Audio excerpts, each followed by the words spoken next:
आप देख रहे हैं आवाज इंडिया टीवी। धम्म क्रांति के 65 वर्ष हो चुके हैं। इन 65 वर्षों में हमने शुरुआत कहाँ से की थी और हम कहाँ पहुँचे हैं, इस विषय पर हम चर्चा कर रहे हैं। और हमारे साथ है डॉक्टर पूरनचंद मेश्राम। ये ऐसा नाम है जो युवा अवस्था से लेकर आज तक किसी भी तरह की मोमेंट हो, चाहे धार्मिक हो, चाहे विद्यार्थियों की हो, चाहे राजकीय हो, पॉलिटिकल हो, उस मोमेंट में एक प्रमुख चेहरा बनकर मुखर हुआ है। और हम उनसे चर्चा कर रहे हैं इस धम्म क्रांति दिवस के अवसर पर। डॉक्टर साहब, आपका बहुत बहुत स्वागत आवाज इंडिया टीवी पर। जय भीम। सबसे पहला प्रश्न ये उठता है, जब बाबा साहब ने येवला में घोषणा की, उसके 30 साल के बाद फिर उन्होंने कहा कि मैं हिंदू धर्म को छोड़ दूंगा और हिंदू धर्म से बौद्ध धर्म की दीक्षा ग्रहण करूंगा। मैं केवल अकेला नहीं, तो जितने भी मेरे अनुयायी हैं या मेरे फॉलोअर्स हैं उन सब के साथ मैं। तब भी ये प्रश्न उठता था कि क्यों, क्या ज़रूरत है बाबा साहब को कि धर्म को परिवर्तित करे, दूसरे धर्म में जाए। और 65 सालों के बाद भी ये प्रश्न फिर से बार बार उठता है। क्या लगता है आपको कि इस प्रश्न का जवाब क्या होगा, और बाबा साहब ने इतना बड़ा जो निर्णय लिया कि एक धर्म छोड़कर बुद्ध धर्म में आने का, आपको क्या लगता है? बहुत अच्छा सवाल है आपका कि डॉक्टर बाबा साहब अम्बेडकर जी ने बौद्ध धर्म का ही स्वीकार क्यों किया। इस प्रश्न का जो उत्तर है वो अलग अलग प्रवाह के लोग अलग अलग उसका उत्तर दे सकते हैं जी। लेकिन परम पूज्य डॉक्टर बाबा साहब अम्बेडकर जी ने जो 12 मई 1956 में जो ब्रिटिश ब्रॉडकास्टिंग कॉरपोरेशन को जो इंटरव्यू दिया था, वो इंटरव्यू बहुत ऐतिहासिक इंटरव्यू है। और मैं ये बौद्ध धर्म की दीक्षा क्यों ले रहा हूँ और मैं अपने लोगों को बौद्ध धर्म क्यों दे रहा हूँ, इसकी मीमांसा जो है उसने वो इंटरव्यू में बहुत अच्छी की थी। तो उन्हीं के शब्दों में मैं आपके सामने बताना चाहूँगा। तो बाबा साहब अम्बेडकर जी ने बौद्ध धर्म का स्वीकार करते हुए एक वैश्विक पार्श्वभूमि अपने सामने रखी थी। ना कि केवल भारत के अछूत लोगों को अपने आंखों के सामने रखते हुए उन्होंने बौद्ध धर्म की दीक्षा ली, ये उसकी पार्श्वभूमि उन्होंने नहीं रखी थी, उन्होंने एक वैश्विक पार्श्वभूमि रखी थी। उनका कहना था कि मैं पूरे मेरे हयात में जो मैं सारे धर्म का जो मैंने अभ्यास किया हूँ, जो अध्ययन किया हूँ, तो मैं देखता हूँ कि सारे जो धर्म हैं, वो सारे धर्म जो है वो आज इस देश में मृत्यु के बाद क्या होगा उसी की बात करते हैं। मृत्यु के बाद का अच्छा जीवन पाने की ही फिलॉसफी बताते हैं, ईश्वर आत्मा की ही फिलॉसफी बताते हैं। लेकिन एक धर्म ऐसा है जो पृथ्वी पर जो लोग रहते हैं उसे सुखी कैसा बनाना चाहिए, या उसका जो दुख और दर्द है उसको दूर कैसा करना चाहिए, इसकी बात करने वाला इस पृथ्वी तल पर अगर धर्म है तो वो बौद्ध धर्म है, ऐसा बाबा साहब कहते हैं। और इसीलिए मैं मृत्यु के बाद क्या होगा ये मेरी सोच नहीं है, बल्कि अपितु पूरे विश्व में जो मानव पृथ्वी पर जो दुख झेल रहे हैं उस दुख से मुक्ति पाने के लिए केवल एक ही धर्म और एक ही तत्ववेत्ता जो मार्ग दिखाता है वो है भगवान गौतम बुद्ध। इसलिए मैं उस बौद्ध धर्म का मैं स्वीकार करता हूँ। दूसरी बात बाबा साहब ने ये कही थी कि आज हमारे देश में जितने भी सारे धर्म के संस्थापक हैं, वो सारे संस्थापक आज इसको एक गॉड का रूप प्राप्त हुआ है। वो कहते हैं कि भाई हम खुद ही भगवान हैं, कुछ कहते हैं कि हम भगवान के प्रेषित हैं, कुछ कहते हैं कि हम भगवान के अवतार हैं।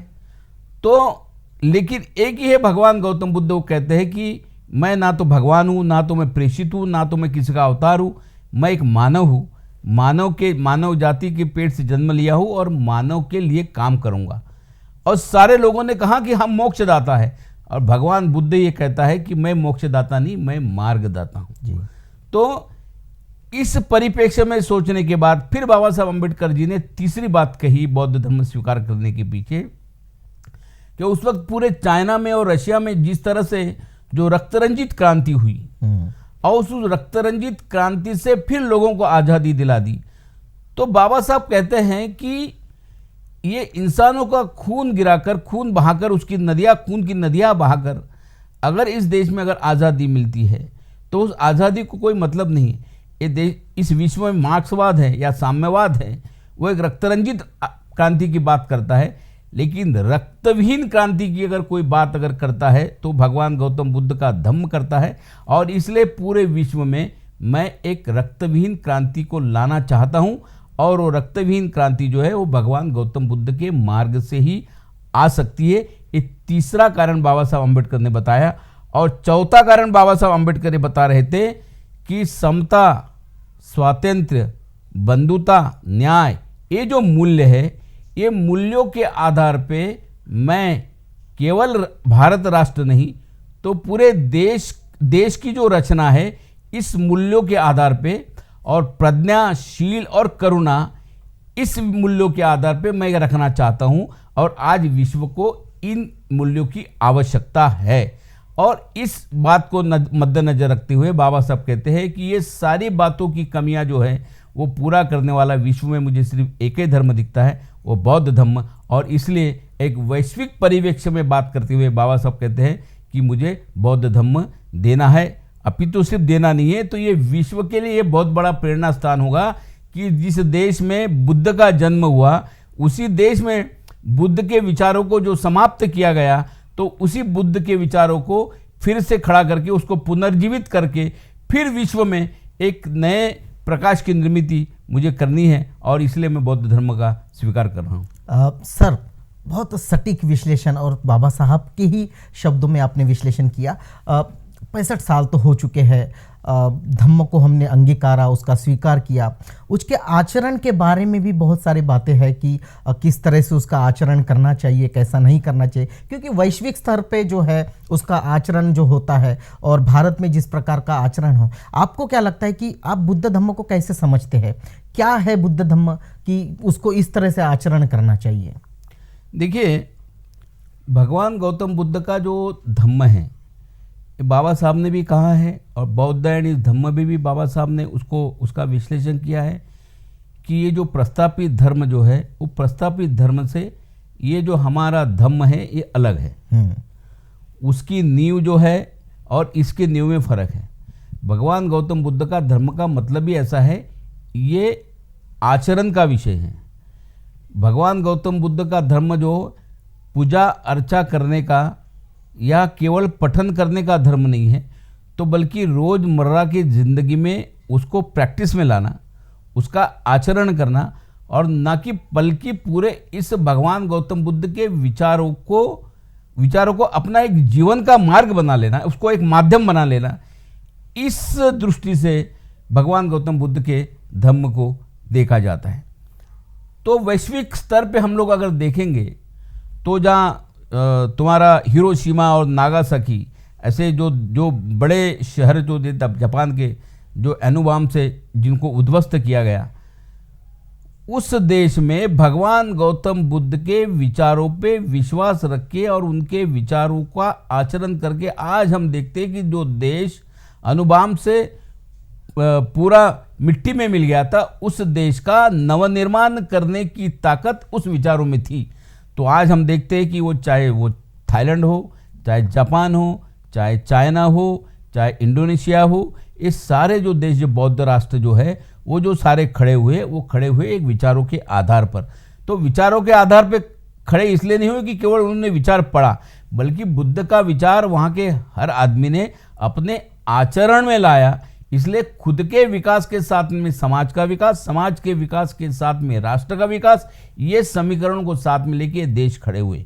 आज हमारे देश में जो ये हो रहा है कि भगवान गौतम बुद्ध जो है वो केवल सर पर उसका मूर्ति रख देना या एक बुद्ध विहार के अंदर भगवान गौतम बुद्ध की मूर्ति की स्थापना करके वहाँ रोज वंदना करना, ये भगवान गौतम बुद्ध का धर्म नहीं। बाबा साहब कहते थे कि मुझे ध्यानस्थ बुद्ध की जरूरत नहीं है, तो मुझे चलने फिरने वाले बुद्ध की जरूरत है, मुझे एक कार्यकर्ता, एक वर्कर के बुद्ध की जरूरत है। और आज हम जो देखते हैं कि हमें भगवान गौतम बुद्ध को बुद्ध विहारों में ध्यानस्थ बैठा हुआ बुद्ध नहीं चाहिए, बल्कि काम करने वाला, लोगों के दुख का कारण ढूंढने वाला और उस कारणों को दूर करने वाला बुद्ध हमें चाहिए। तो उसका अगर वो ढूंढना है तो तुम्हारे आचरण में, रोज के वर्तन में वो भगवान गौतम बुद्ध के विचार तुम्हें झलकने होंगे। और ये जब आएगा तब मुझे लगता कि भारत जो है फिर ये देश में एक महाशक्ति के रूप में आपने को खड़ा होते हुए दिखे। बिल्कुल सटीक विश्लेषण किया है आपने। ये कहा जाता है कि हम लोग त्रिशरण का ग्रहण करते हैं, पंचशीलों का ग्रहण करते हैं। तो जैसे बाकी धर्मों में चर्च में जाकर प्रे होती है, मंदिरों में जाकर आरती होती है, या मस्जिदों में जाकर नमाज पढ़ते हैं, अरदास होती है गुरुद्वारे में, तो क्या फ़र्क है कि हम त्रिशरण पंचशील ग्रहण करते हैं और बाकी लोग भी उसी तरह से कुछ ना कुछ पठन करते हैं? इनमें कुछ फ़र्क है कि त्रिशरण और पंचशील को हम ग्रहण करते हैं? बहुत बहुत फ़र्क है। आप इस सारे धर्म का जो भी लोग मंदिरों में जाके रामायण पढ़ते हैं, महाभारत पढ़ते हैं, गीता पढ़ते हैं, और कुछ लोग मस्जिदों में जाके नमाज पढ़ते हैं, तो आप ये देखोगे कि ये सारे जो पढ़ने वाले जो लोग हैं, तो उसके पीछे जो है, जो बाबा साहब ने कहा था वो यही बात है कि आज के ज़िंदगी में फ़िलहाल जो हम लोग ज़िंदगी जी रहे हैं, उस ज़िंदगी में सुख और शांति कैसे मिलेगी इसका विचार नहीं हो रहा है। उस सारे धर्म ग्रंथों को पढ़ने के बाद में मृत्यु के बाद क्या होगा, क्या हमें स्वर्ग मिलेगा या हमें नरक मिलेगा, उसी का एक विचार वहाँ पर रखा गया है। और मुझे लगता है कि एक प्रकार के धर्म के धुंधी के अंदर, गूंगी के अंदर लोगों को इस तरह से नशा में ला लिया गया कि वो दूसरा विचार वो आदमी करता नहीं। उसे ऐसा लगता है कि मंदिर और मस्जिद जो है या गुरुद्वारा है, यही हमारे मुक्ति का मार्ग है, दूसरा मार्ग हमारा नहीं है। भगवान गौतम बुद्ध के विचारों में और इसमें ये फ़र्क है कि तुम्हारी मुक्ति जो है वो केवल धर्म ग्रंथ पढ़ने से या मंदिरों में जाने से नहीं होगी, तो तुम्हारी मुक्ति होगी प्रज्ञा पाने से, शील अपनाने से, मैत्री से। तो ये जो प्रज्ञा की बात बाबा साहब ने, भगवान गौतम बुद्ध ने जो कही, प्रज्ञा का मतलब होता है विजडम, प्रज्ञा का मतलब होता है कि विद्या की अच्युतता पाना। तो विद्या ग्रहण करना है तो विद्या ग्रहण जो है वो मंदिर और मस्जिद में जाके नहीं मिलेगी। तो विद्या ग्रहण करना है तो आपको स्कूल में जाना पड़ेगा। तो इसलिए भगवान गौतम बुद्ध ये समझते हैं कि खुद को अगर तुम्हें प्रकाशित अगर करना है तो तुम्हें विद्या और प्रज्ञा को पाना होगा। और विद्या और प्रज्ञा अगर तुम्हारे में आएगी तो आने के बाद तुम्हें साथ ही साथ तुमको अपने आप में नैतिकता भी लानी होगी, चारित्र बनाना होगा, और चारित्र बनाने के साथ में तुम्हें बंधुभाव लाना होगा, और बंधुभाव के साथ एक सारे समाज को इकट्ठा करके एक राष्ट्र का भी निर्माण तुम्हें करना होगा। ये बात भगवान गौतम बुद्ध ने कही थी। और इसलिए जो त्रिशरण पंचशील जिसकी बात आपने की थी, वो त्रिशरण पंचशील आप पढ़िए, गीता रामायण आप पढ़िए, या आप कोई नमाज पढ़िए, आप उसमें बेसिक फ़र्क देखिए। तो ये त्रिशरण पंचशील जो है वो एक प्रकार की प्रतिज्ञा है। रोज आदमी जो जिंदगी में जीता है तो उसे ऐसा लगता है कि ये मैं प्रतिज्ञा रोज लूँ, और ये प्रतिज्ञा के शब्द के हिसाब से मैं लोगों के साथ बर्ताव करूँ, मैं रोज जिंदगी में उस तरह से वर्तन करूँ, और इस वर्तन से समाज में एक प्रकार का आदमी को जोड़ने का काम करूं, जिससे समाज में एक प्रकार का परिवर्तन हो। और इसलिए जो पंचशील में उन्होंने कहा कि मैं हिंसा नहीं करूंगा, तो हिंसा का मतलब ऐसा है कि वो वैयक्तिक स्वरूप की हिंसा नहीं है, बल्कि मैं जब हिंसा नहीं करूंगा इसका मतलब है ये संदेश जो है वो तमाम देशों को है कि सारे देशों ने भी हिंसा नहीं करना चाहिए। आज पूरे विश्व में जिस तरह से हिंसाचार का माहौल होता है, तो बुद्ध इस माध्यम से पंचशील उन्हें भी देना चाहते हैं कि आज हम जो अफगानिस्तान में देख रहे हैं और आज हम पूरे कई विश्व में देख रहे हैं, जिस तरह से दहशतवाद के नाम के ऊपर जो हिंसाचार हो रहा है, तो ये हिंसाचार को दूर करने की बात पंचशील के माध्यम से भगवान बुद्ध कहते हैं। तो ये केवल एक इंसान को दिया हुआ संदेश नहीं है, बल्कि विश्व को शांति देने का संदेश यहाँ पर प्रज्वलित होता है। लोगों ने चोरी नहीं करना चाहिए, या लोगों ने व्यभिचार नहीं करना चाहिए, लोगों ने झूठ नहीं बोलना चाहिए, लोगों ने किसी मादक वस्तु का सेवन नहीं करना चाहिए। तो ये सारी जो बातें हैं जो आदमी को नैतिकता सिखाती है, और नीतिमत्ता जो है वो भगवान गौतम बुद्ध के धम्म का एक मूलाधार था। और मुझे ऐसा लगता है कि ये नीतिमत्ता जब तक आदमी में नहीं आएगी तो आदमी जो है अपने आप में इंसान नहीं कहलाएगा। और जब तक वो इंसान नहीं बनेगा, वो जब तक समाज को खड़ा नहीं कर सकता, और फिर वो राष्ट्र की, विश्व की निर्मित की बात जो है उसमें पर्याय में वो सब आएगी। तो मुझे ऐसा लगता है कि नीतिमत्ता की जो बात है, ये जो प्रतिज्ञा जो हम लोग करते हैं, तो अपने रोज के लाइफ में जो है हम कैरेक्टर को डेवलप करें, हम अपनी नीतिमत्ता को लोगों के सामने उजागर करें, अपने चारित्र को लोगों के सामने रखें और एक चारित्र संपन्न इंसान बने, चारित्र संपन्न समाज को खड़ा करे, चारित्र संपन्न राष्ट्र को खड़ा करे। ये बात इस प्रतिज्ञा के माध्यम से भगवान गौतम बुद्ध अपनी फिलॉसफी में बताना चाहते हैं। सर, त्रिसरण पंचशील नैतिकता सिखाते हैं। त्रिसरण पंचशील तथागत देते हैं, उसके साथ आर्य अष्टांगिक मार्ग देते हैं, जिसमें सम्यक दृष्टि से लेके सम्यक आजीविका, सम्यक व्यायाम, ये सारी चीज़ें हैं। तो जब हम इनको अंगीकार करते हैं हमारे वास्तविक जीवन में, तो क्या बोध होता है, क्या लगता है कि इनको अंगीकारने से जीवन में क्या परिवर्तन होता है, कैसे लगता है?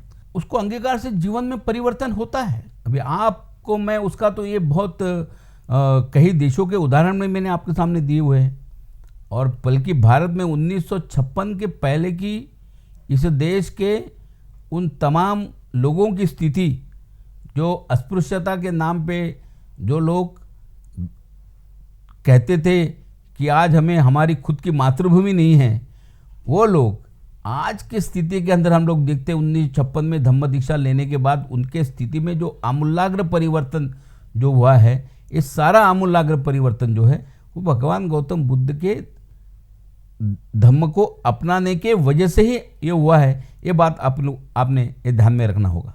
सर, बुद्ध धम्म का अंगीकार करने के बाद जब से बाबा साहब ने एवला में घोषणा की थी, उसके बाद 56 में हमने बौद्ध धम्म की दीक्षा दी, उसको भी 65 साल हो गए हैं। अगर हम सारी पार्श्वभूमि पर देखें, जिसमें सामाजिक है, राजकीय है, आर्थिक है, हमारी शैक्षणिक है, यह सब उन्नति धीरे धीरे हम करते आए हैं। आपको क्या लगता है कि इन सब के साथ, इतने परिवर्तन के साथ, इतनी प्रगति के साथ, कौन सी चीज़ है जो छूट गई, जो हमें नहीं छोड़नी चाहिए थी या आगे उसको लेके चलना है? देखो, बाबा साहब ने ही जो बातें कही थी भगवान गौतम बुद्ध का धम्म स्वीकारने के बाद में, वो बातें मुझे लगता है कि हम पूरी नहीं कर पाए। जी, बाबा साहब चाहते थे कि मैं इस भगवान गौतम बुद्ध का धम्म का स्वीकार इसलिए करना चाहता हूं कि मैं भारत के बौद्धों को विश्व के बौद्धों से नाता जोड़ना चाहता हूं, और विश्व में बौद्धों के विचारों की एक इतनी बड़ी महाशक्ति बने कि इस विचारों के आधार पर विश्व चले। ये बाबा साहब की धारणा थी। इसलिए बाबा साहब कहते थे कि मैं हिंदुओं से अछूतों को छोड़कर मैं विश्व के बौद्धों से इनका नाता जोड़ना चाहता हूँ, यानी इन्हें मैं इतना ब्रॉड करना चाहता हूँ। ये बाबा साहब की उसके पीछे की भूमिका थी। तो मुझे, और उसके पीछे बाबा साहब ने ये भी कहा था कि मैं एक बुद्धिस्ट मिशनरी बनाना चाहता हूँ। वो मिशनरी में ये था कि मैं भारत के उन तमाम बौद्धों को वो विश्व के तमाम बौद्धों के साथ जोड़ना चाहता हूँ। तो एक ऐसे बौद्ध प्रचारक, ऐसे बौद्ध पंडित, ऐसे बौद्ध भिक्षु जिसका वो निर्माण करना चाहते हैं, प्रशिक्षित बौद्ध भिक्षुओं का, प्रशिक्षित उपासकों का, कि जो बौद्ध धम्म का बाबा साहब ने जो बौद्ध धम्म लोगों के सामने रखा उसका प्रचार करे और उस विचारों के साथ विश्व के सारे तमाम बौद्धों को जोड़ने का काम करे। उस बुद्धिस्ट मिशनरी को उन्होंने कहा भी था कि मैं बेंगलोर में उसे इस्टेब्लिश करूंगा। उन्होंने वो वहाँ जगह भी देखी थी, लेकिन बाबा साहब गुजर जाने के बाद वो बुद्धिस्ट मिशनरी इस्टेब्लिश नहीं हो पाई। नागपुर के दीक्षा भूमि पर भी हम देखते हैं कि भाई कहीं उस बुद्धिस्ट मिशनरी का इस्टेब्लिश स्थापना होगी, लेकिन हम आज देखते हैं कि वहाँ पर वो नहीं हो पाया। वो बौद्ध स्तूप दीक्षा भूमि पर बनाने से वो बुद्धिस्ट मिशनरी का सपना पूरा नहीं हो रहा। लोग जाके वहाँ अगरबत्ती लगाते हैं, मेणबत्ती लगाते हैं, लेकिन उससे कि बौद्ध का विचार जो है वो विश्वव्यापी नहीं होता है।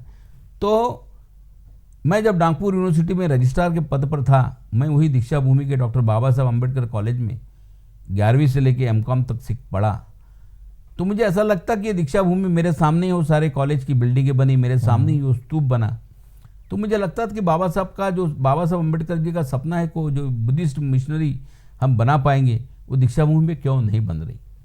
तो मैं नागपुर यूनिवर्सिटी का रजिस्ट्रार बनने के बाद फिर मुझे ऐसा लगा कि बाबा साहब का सपना पूरा क्यों न हो, लेकिन नागपुर यूनिवर्सिटी की जिम्मेवारी होती है कि हम बाबा साहब का ये सपना पूरा करने के लिए कुछ पहल करें जी। तो मैंने सबसे पहले इंटरनेशनल बुद्धिस्ट स्टडी सेंटर जो है, ये international Buddhist study centre Nagpur में इस्टेब्लिश हो, इसके लिए मैंने पहल की। और मैंने ये सारी बातें मेरे मैनेजमेंट काउंसिल में मेरे वाइस चांसलर को समझा के बताई कि डॉक्टर बाबा साहब अम्बेडकर जी ने नागपुर में धम्म दीक्षा दे के इस नागपुर को विश्व के नकाशे पर ला के रख दिया है।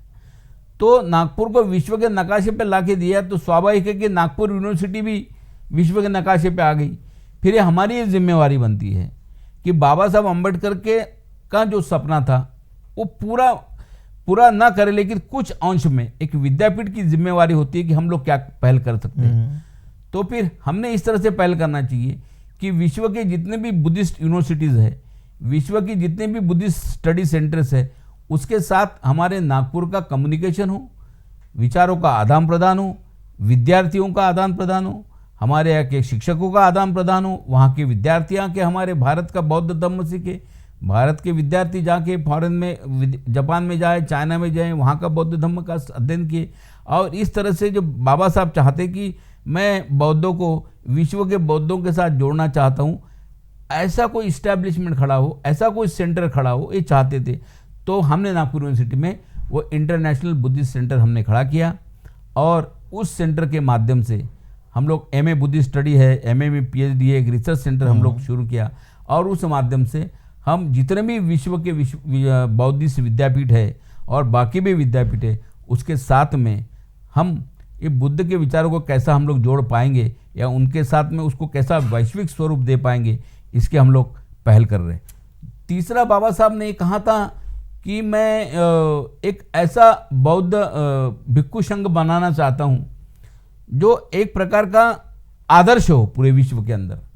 तो ये भी एक सपना जो बाबा साहब का था वो पूरा नहीं हो पाया।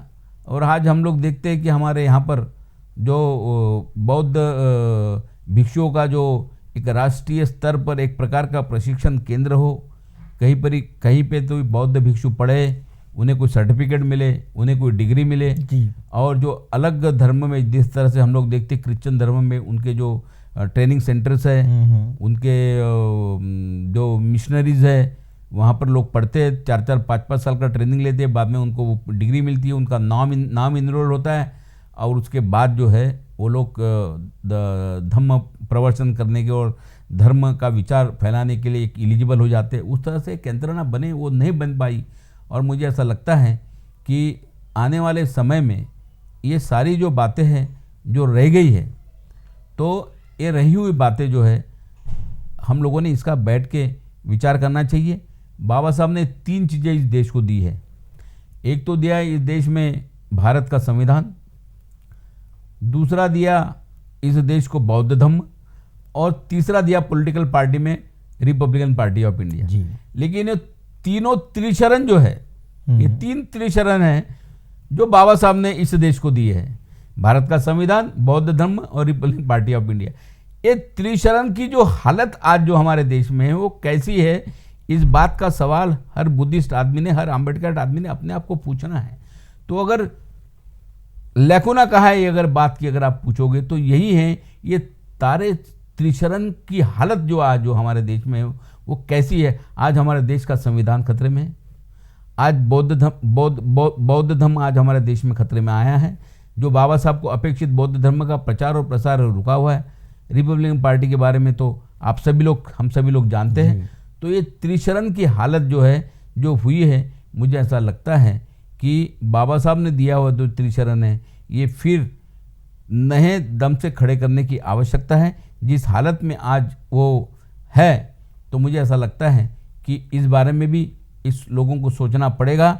और ये अपनी एक धार्मिक ताकत, अपनी एक पॉलिटिकल ताकत और अपनी एक संवैधानिक ताकत जो है, अपनी सांस्कृतिक ताकत है, अपनी सामाजिक ताकत जो है, इसका एक संगठन बना के हम, बाबा साहब कहते हैं कि भारत के बौद्ध एक विश्व के लिए आदर्श हो जाए और लोगों ने ये कहना चाहिए कि ये भारत के बौद्ध हैं, तो ये आदर्श स्वरूप बौद्ध आदमी को विश्व में खड़ा करने की बात हमें है, ताकि लोगों ने ये सोचना चाहिए कि भाई ये इंडियन बुद्धिस्ट है, ये बाबा साहब अम्बेडकर ने दिए हुए बौद्ध धर्म के ये अनुयायी है।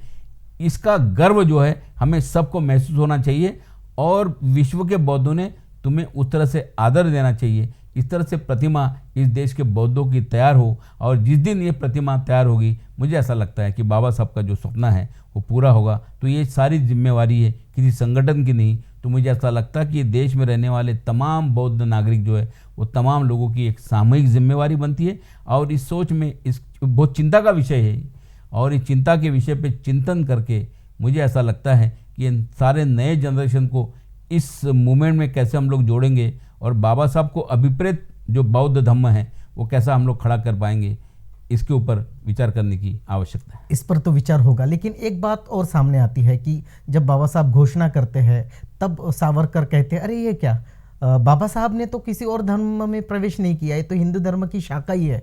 और तब से लेके आज तक हमारे वास्तविक जीवन में धम्म में परिवर्तित होने के बाद पूरे समाज में और वैयक्तिक जीवन में क्या बदलाव हुआ है? क्या लगता है आपको कि क्या बदलाव होगा? ये तो काफ़ी बदलाव हुआ वैयक्तिक तौर पे भी। आप देखोगे तो आप 1956 के पहले की स्थिति, हम तो सावरकर को या और सावरकर के जितने भी सारे शिष्य हैं उन्हें हम लोग ये सवाल करेंगे कि 1956 के पहले हमारे थिंकिंग और हमारी लिविंग और 1956 के बाद हमारी थिंकिंग और हमारी लिविंग में कितना फ़र्क पड़ गया है, ये आप देख लीजिए। तो 56 के बाद हमारे में जो मानसिक परिवर्तन हुआ है, या ये जो मानसिक धार्मिक गुलामगिरी में हम लोग बंदिस्त थे कि हमारा हर आदमी ये सोचता था कि भाई मैं अछूत इसलिए हूँ, या मैं दलित इसलिए हूँ, या मैं आदिवासी इसलिए हूँ कि मैंने पिछले जन्म में पाप किया था और इस जन्म में मैं मेरे वरिष्ठ जाति के लोगों की सेवा करूँगा तो फिर अगले जन्म में मुझे प्रमोशन मिलेगा। इसी धार्मिक गुलामगिरी मानसिक गुलामगिरी में आदमी जीता था। बाबा साहब ने कहा कि ये गुलामों को इस गुलामगिरी का एहसास करा दो ताकि वो बंड करेगा। तो 1956 के बाद ये सारी धारणाओं के खिलाफ में हम लोगों ने एक प्रकार का बंड किया हुआ है। हम लोगों ने लड़ाई की, जद्दोजहद की, और जद्दोजहद जो की है वो ये नहीं, तो जद्दोजहद जो हो वो तात्विक आधार पे की, शिक्षा के आधार पे की। तो आज हम देखते हैं कि हर क्षेत्र में, वो चाहे फिर तुम्हारे IAS ऑफिसर हो, IPS हो, या तुम्हारे मेडिकल फील्ड में हो, या आर्किटेक्चर फील्ड में हो, या तुम्हारे साहित्यिक क्षेत्र में हो, वो सारे क्षेत्र में आज सारे लोग, और तुम्हारे जुडिशियरी में क्षेत्र में देखो आज जो सारे लोग आज हमको दिख रहे हैं, ये सारा जो परिवर्तन जो आया हुआ है, ये परिवर्तन एक तालाब, एक कुएं से दूसरे कुएं पे उड़ी लेने से नहीं हुआ, बल्कि एक कुएं से महासागर में उड़ी लेने की बात है। सावरकर जी ने अपने सोच को बदलने की आवश्यकता है। दूसरा परिवर्तन ये हुआ है कि 56 के बाद हमने देखा कि हमारे समाज के क्रिएटिविटी में बहुत सारा चेंज हुआ है। क्रिएटिविटी जिसे कहते हैं हम सृजनशीलता, जो एक प्रकार का बैकलॉग था, जहाँ हमें लिखने का, बोलने का, अभिव्यक्त होने का अधिकार नहीं था। लेकिन 1956 के बाद जब हमें बोलने का, अभिव्यक्त होने का अधिकार हुआ, तो आज हम लोग देखते हैं कि पूरे देश में साहित्यकार, लेखक, कवि, कलाकार, शिल्पकार, ये सारे कला के क्षेत्र में जो लोग हैं, आज हमें लोग ये बड़े पैमाने में, हजारों के तादाद में आज लोग, हमें ये सारे लोग इस फील्ड में आज तुमको दिख रहे हैं। तो केवल IAS IPS अधिकारी नहीं, तो ये क्रिएटिविटी का जो फील्ड है, साहित्य क्षेत्र है, लेखन है, काव्य है, शिल्पकला है, विविध कलाएं है, इस सारे क्षेत्र में जो लोग, फिल्मों में भी बहुत लोग हमारे आगे आ रहे हैं। फिल्मों में बहुत लोग हैं। तो ऐसा कोई क्षेत्र नहीं होगा कि जो क्षेत्र में आज हम लोग आगे नहीं है, सब क्षेत्र में आगे हैं। तो ये बहुत प्रकार का परिवर्तन है, और इस पे विदेश के कई तुम्हारे रिसर्चर लोग जो है वो भारत में आए, जिन्होंने बहुत बड़ा रिसर्च इसके अंदर किया हुआ है, कई PhD की कि 56 के बाद में लोगों में क्या परिवर्तन हुआ और ये परिवर्तन का कारण क्या है। उन्होंने कई देश में इसके संशोधन भी हुए, कई लोग आके इसका संशोधन भी किए, इसकी पढ़ाई भी किए। तो एक धर्म परिवर्तन के माध्यम से क्या परिवर्तन हो सकता है, इसका एक जीता जाता उदाहरण अगर कोई होगा तो डॉक्टर बाबा साहब अम्बेडकर ने यहाँ पर किया हुआ धर्मांतर, और धर्मांतर के बाद में हुआ समाज में हुआ जो आमूलाग्र परिवर्तन है, ये परिवर्तन उसका एक मिसाल है। ये बात आप लोगों ने ध्यान में रखनी चाहिए। बिल्कुल सर, आपने अपने जीवन की शुरुआत की, पढ़ाई की, उसके बाद विद्यार्थियों के आंदोलन में आप रहे, और उसके बाद आपने नौकरी की, और एक कर्मचारी के तौर पर ज्वाइन करने के बाद एक रजिस्टर के ओहदे तक आप पहुंचे। एक बड़ा संघर्ष आपने किया। लोग कहते हैं कि देश से जातीयता खत्म हो गई है, अभी कोई जातिवाद नहीं है, अभी आरक्षण की भी ज़रूरत नहीं है, कोटे की ज़रूरत नहीं है। आपका ये जो जीवन संघर्ष रहा शिक्षा में भी और एक एडमिनिस्ट्रेटिव ऑफिसर करके भी, तो आपको क्या लगता है सचमुच इस देश में जातीयता खत्म हो गई और इसका कोई भी आपके जीवन, आपके नौकरी पर कोई भी असर नहीं पड़ा? देखो, ऐसा है कि हमारे समाज के जो सारे कुछ लोग जो है बड़े बड़े पदों पर काम कर रहे थे, मैं भी रजिस्ट्रार के पद पर काम किया, और ये नागपुर विश्वविद्यालय की स्थापना होकर 100 साल पूरे हुए। ये पहला वक्त था कि एक अनुसूचित जाति का और पर्टिकुलर बौद्ध समाज का आदमी नागपुर विश्वविद्यालय में रजिस्ट्रार के पद पर विराजमान हुआ। तो मेरी सोच जो है बाबा साहब अम्बेडकर के विचारों के साथ मिलती हुई मेरी सोच है। भगवान बाबा साहब ने कहा था कि तुम्हें प्राप्त हुई सत्ता या कोई पद या कोई अधिकार जो है वो तुम्हारे जिंदगी के जो है वो साध्य ना समझो, वो तुम्हारी जिंदगी का साध्य नहीं है कि मैं रजिस्ट्रार बन गया हो गया साध्य, बल्कि समाज परिवर्तन का ये उसे साधन समझो। तुम्हारे पद को आप साधन समझो, साध्य मत समझो। हमारे यहाँ प्रॉब्लम में ऐसा हो गया कि हमारे यहाँ पर हमारे जो लोग हैं जो पद प्राप्त कर लेते हैं वो अपने ज़िंदगी का साध्य समझ लेते हैं कि बस हो गया है, मैं एमएलए हो गया, एमपी हो गया, मंत्री हो गया, आईएएस बन गया, अधिकारी हो गया, ये मेरे ज़िंदगी का साध्यता पूरा हो गया। हम उसे साधन नहीं समझते।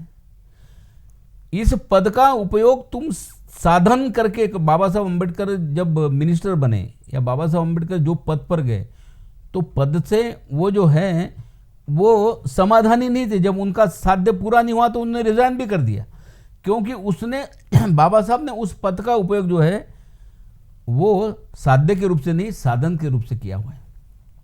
तो मैं रजिस्ट्रार बनने के बाद मैंने भी ये सोचा कि ये मेरी ज़िंदगी का साध्य नहीं, कि ये मुझे एक अपॉर्चुनिटी है जो बाबा साहब ने शिक्षा हमें दी है। शिक्षा के आधार पे मुझे इस प्रकार की अपॉर्चुनिटी मिली है कि मैं इस पद का उपयोग जो है लोगों को न्याय दिलाने के लिए, उन्हें अधिकार दिलाने के लिए करूं। और इसलिए मेरे कार्यकाल में मैं इंटरनेशनल बुद्धिस्ट स्टडी सेंटर है, डॉक्टर बाबा साहब अम्बेडकर प्रियम्बल पार्क है, डॉक्टर बाबा साहब अम्बेडकर रिसर्च सेंटर है, ये बहुत सारी चीज़ें जो है नागपुर यूनिवर्सिटी के, आप जो न्यू एडमिनिस्ट्रेटिव बिल्डिंग भी यहाँ देख रहे होंगे, सारी चीज़ें हैं। तो ऐसे बहुत सारी चीज़ें हैं जो मैं चाहता था कि मैं इस नागपुर यूनिवर्सिटी में कुछ परिवर्तन करना चाहता हूँ। नागपुर यूनिवर्सिटी में ये मागास वर्गीयों का जो पूरा बैकलॉग है, आज तुम्हें देख रहे हैं कि नागपुर यूनिवर्सिटी के अंदर अनुसूचित जाति जमाती के लोग जो है वो सारा 100% बैकलॉग भरा हुआ है। और आज नागपुर यूनिवर्सिटी में तकरीबन 13 हेड ऑफ द डिपार्टमेंट अनुसूचित जाति जमाती के लोग हैं। तो ये जो चेंज महाराष्ट्र के कोई विश्वविद्यालय में नहीं दिखता, वो सारा चेंज यहाँ पर दिख रहा है, क्योंकि एक हमारे जैसा जो आदमी सोच रखने वाला जो एक आदमी जो था वो सारे लोगों को साथ में लेके ये सब कर पाया है। तो मुझे ऐसा लगता है कि ये सोच अगर हम लोग रखेंगे जो सोच बाबा साहब की थी, तो मुझे लगता है कि ये यहाँ पर परिवर्तन हो सकता है। दूसरी बात जो आपने कही कि हम लोग बड़े पद पर बैठ जाने के बाद लोग ये कहते हैं कि तुम सिंबॉलिक उंगलियां दिखा के कि ये लोग बैठे हैं तो भाई सारा इन्हें न्याय मिल गया, ऐसी बात नहीं है।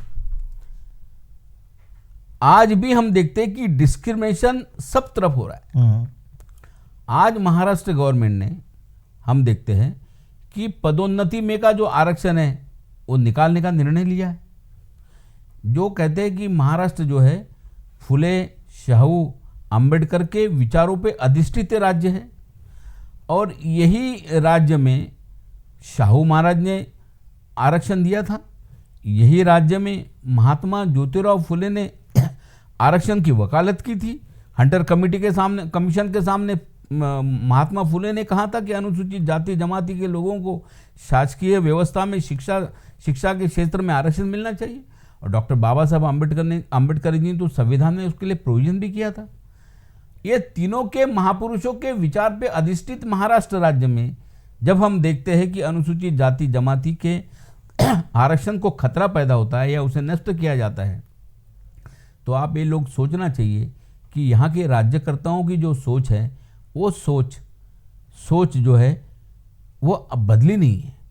उन्हें ऐसा लगता है कि कुछ लोग उन्हें आंखों के सामने दिखते तो उन्हें लगता है कि ये पूरा जो है इनको आरक्षण मिल गया, ये सारे लोग जो है यहाँ बैठे हुए हैं तो अभी इन्हें आरक्षण की ज़रूरत नहीं है। अभी फिलहाल ही सुप्रीम कोर्ट के सामने एक सेंट्रल गवर्नमेंट ने एक रिपोर्ट रखा था। वो रिपोर्ट में उन्होंने कहा और सुप्रीम कोर्ट ने वो रिपोर्ट देख के बड़ा आश्चर्य व्यक्त किया।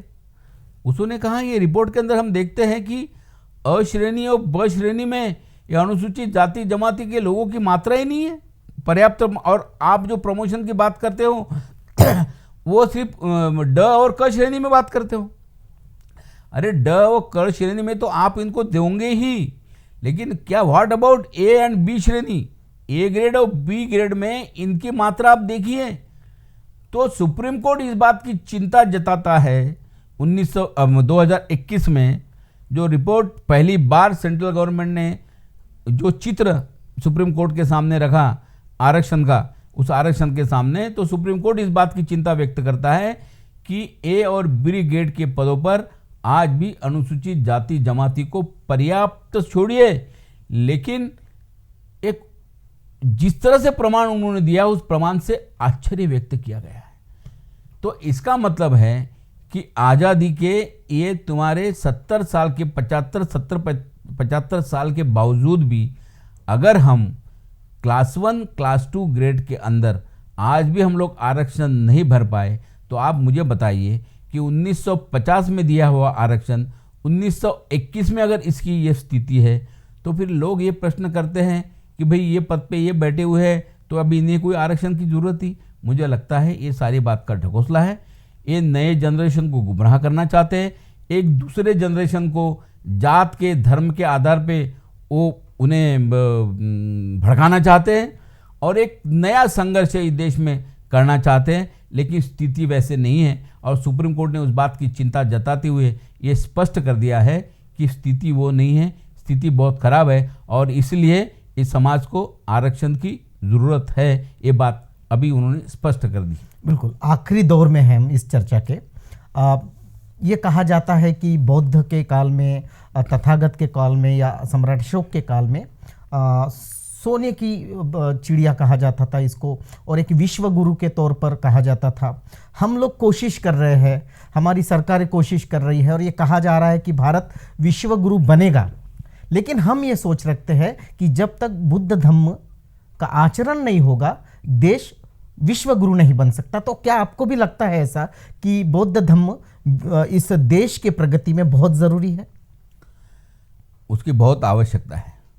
बाबा साहब अम्बेडकर जी ने घटना समिति का जो पहला भाषण था उनका वाला, जब वो बम्बई से घटना समिति पर चुन के आए थे, तब महाशक्ति नाम का शब्द पहली बार उनकी जुबान से निकला था। तो उन्होंने भाषण में कहा था, शायद उस वक्त घटना समिति के सारे जो लोग थे, कांग्रेस के बहुसंख्य लोग थे, उन्हें ऐसा लग नहीं रहा था कि शायद बाबा साहब इतने ऐसी बात शायद घटना समिति में रखेंगे। तो बाबा साहब ने कहा था कि हमारे देश में जात धर्म भाषा पंथ के आधार पे जिस तरह से जो विषमता फैली हुई है, ये विषमता अगर हमारे देश से अगर दूर की जाए और एक संघ रूप में अगर हम सारे भारतीय खड़े होकर अगर हम जब काम करेंगे, तो ये देश ये विश्व की महाशक्ति बनने से कोई नहीं रोक सकता। ये बात बाबा साहब अम्बेडकर जी ने पहले घटना समिति के भाषण में कही थी। तो सारे लोग खड़े होकर तालियां बजाने लगे कि ये राष्ट्रवादी आदमी, ये देशभक्त आदमी। देखिए, जो बाबा साहब ये कहते थे राउंड टेबल कॉन्फ्रेंस में, पहले राउंड टेबल कॉन्फ्रेंस में, आई हैव नो मदरलैंड, मुझे कोई मातृभूमि नहीं है। और वही बाबा साहब कहते हैं कि I am Indian first and Indian last. तो ये जो प्रवास है बाबा साहब का, देखिए आप, तो बाबा साहब चाहते थे कि ये भारत जो है महाशक्ति बने, जो घटना समिति के पहले भाषण में बाबा साहब ने कहा। लेकिन बाबा साहब ने क्या कहा कि महाशक्ति कब बनेगा, जब हमारे आपस का भेदभाव जात के आधार पे, धर्म के आधार पे, पंथ के आधार पे, तुम्हारे लिंग के भी आधार के ऊपर, जिस तरह से हम लोगों को आपस में जो विषमता है, जिस विषमता के वजह से हम लोग हजारों साल मुस्लिम और अंग्रेजों और पुर्तगाल के गुलाम रहे हुए हैं, तो अगर फिर से हम लोग गुलाम न बने और महाशक्ति के रूप में अगर आना है तो ये विषमता हमको दूर करनी होगी। और अगर ये विषमता अगर दूर करनी है तो उसके लिए एक ही इंजेक्शन है, एक ही वैक्सीन है, वो है इंडियन कॉन्स्टिट्यूशन, जिसके अंदर उन्होंने कहा था कि समता, स्वातंत्र्य, बंधुता, न्याय, ये जो मूल्य है, इस मूल्य के आधार के ऊपर ही हम लोगों को एक संग कर सकते हैं। तो राष्ट्रीयता के बाद बाबा साहब ने कहा, चर्चिल ने कहा था कि ये देश ऐसा है जहाँ हजारों बोली भाषाएं हैं, हजारों भाषाएं हैं, कई धर्म हैं, लाखों जातियां हैं, कई पंथ है, कई संप्रदाय है, कई परंपरा है, कई गॉड है। ये ऐसा ये जो देश है, ये कभी राष्ट्र बन ही नहीं सकता, ऐसा चर्चिल ने कहा था। और बाबा साहब ने उसको जवाब दिया। बाबा साहब ने देश में इस तरह की कॉन्स्टिट्यूशन दिया कि देश में हजारों बोलियां हैं, हजारों भाषाएं हैं, कई धर्म हैं, कई जातियां हैं, कई पंथ है, कई भाषाएं हैं, उसके बावजूद भी इस देश को राष्ट्र के रूप में खड़ा अगर किसी ने किया होगा तो इस देश के संविधान ने किया है। और इस राष्ट्र के रूप में इस देश में खड़ा करने की बड़ा काम इस देश के संविधान ने किया है। इसलिए आज विश्व में जो भी हमारी ताकत वो जो दिख रही है, जो संविधान ने एक राष्ट्र के रूप में आज हमको खड़ा किया है, इसलिए महाशक्ति की कतार में हम लोग खड़े हुए हैं, इसलिए संविधान की वजह से। और हमें सही में अगर महाशक्ति अगर बनना है तो हमें संविधान के साथ में भगवान गौतम बुद्ध के विचारों का भी आचरण करना चाहिए। आप ये बात देखिए, बाबा साहब अम्बेडकर 1950 में राज्य घटना लिखते हैं और 1956 में बौद्ध धम्म लेते हैं, 6 साल के बाद। बिल्कुल। अब आप मुझे बताएं कि संविधान में उन्होंने समता दिया, वो तो प्रस्तावित धर्म में नहीं थी। स्वातंत्र्य दिया, वो भी नहीं थी। लोकशाही थी, नहीं थी। तुम्हारा सेक्युलरिज्म नहीं था, तुम्हारी मित्रत्व का भाव नहीं था, तुम्हारा बंधुता नहीं थी, तुम्हारी न्याय नहीं था। ये तो सारी नई चीजें, नया वैल्यूज बाबा साहब ने दिया कॉन्स्टिट्यूशन के अंदर। लेकिन बाबा साहब ने देखा कि अगर कॉन्स्टिट्यूशन के अंदर हम ये वैल्यू सब डालेंगे, उसको कानूनी तौर पे कायदों के रूप में भी हम लोग डालेंगे, तो भी समाज में परिवर्तन नहीं हो रहा है। कॉन्स्टिट्यूशन कहती है समता, लेकिन मनुस्मृति कहती है विषमता। कॉन्स्टिट्यूशन कहता है न्याय, लेकिन मनुस्मृति करती है अन्याय। कॉन्स्टिट्यूशन कहता है कि भाई तुम विषमता दूर करो, भेदभाव दूर करो, लेकिन मनुस्मृति आदमी आदमी में भेदभाव करती है, चातुरों ने बताती है। तो एक हाथ में एक काख के अंदर संविधान और दूसरे काख के अंदर मनुस्मृति लेके ये देश अपनी प्रगति नहीं कर सकता, ये बाबा साहब का कहना है। और अगर देश को प्रगति करना है और महाशक्ति बनना है तो एक काख में तुम्हें संविधान रखना पड़ेगा और दूसरे काख में बौद्ध धम्म रखना पड़ेगा, तब कहीं ये देश चल सकता है, महाशक्ति बन सकता है। क्योंकि कॉन्स्टिट्यूशन के साथ जब तक तुम्हारे धर्म की फिलॉसफी, जो तुम्हारी मानसिकता बनाता है, जो तुम्हारा मन बनाता है, जो तुम्हारा मेंदू तैयार करता है, वो ना रहे तो फिर ये देश उसमें खड़ा नहीं होगा। तो इसलिए हम ये कहना चाहते हैं कि अगर संवैधानिक संस्कृति निर्माण करना है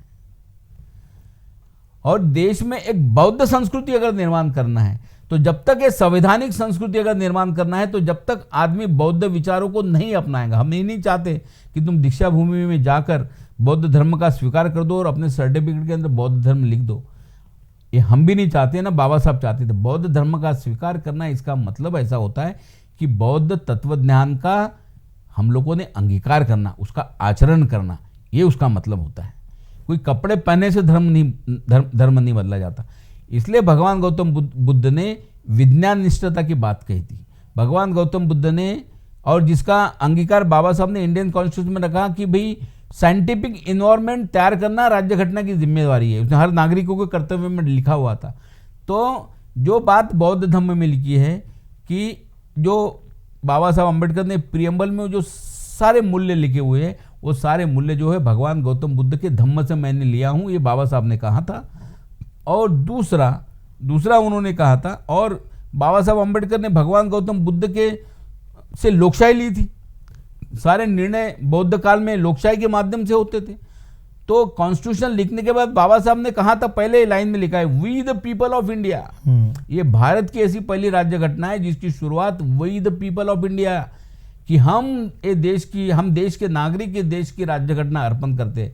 हम राज्य घटना लिखने वाले लोग हम लोग अर्पण करते, ऐसा नहीं कहा। तो ये वही की जो भावना है, ये वही की भावना निर्माण करती है राष्ट्र को, ये वही की भावना निर्माण करती है राष्ट्र अगर वही की भावना में निर्माण हुआ तो महाशक्ति बन सकता है। तो ये बात सारी जो है ये बुद्धिस्ट फिलॉसफी से बाबा साहब ने ली हुई है। और मुझे ऐसा लगता है कि ये देश में जिस तरह से ढोंगवाद चल रहा है, एक तरफ से भारतीय राज्य घटना की बात करते हैं और दूसरी तरफ में हमारे देश के जो भी प्राइम मिनिस्टर या जो भी नेता लोग बाहर जाएंगे तो दूसरे धर्म की कोई पुस्तक देते हैं।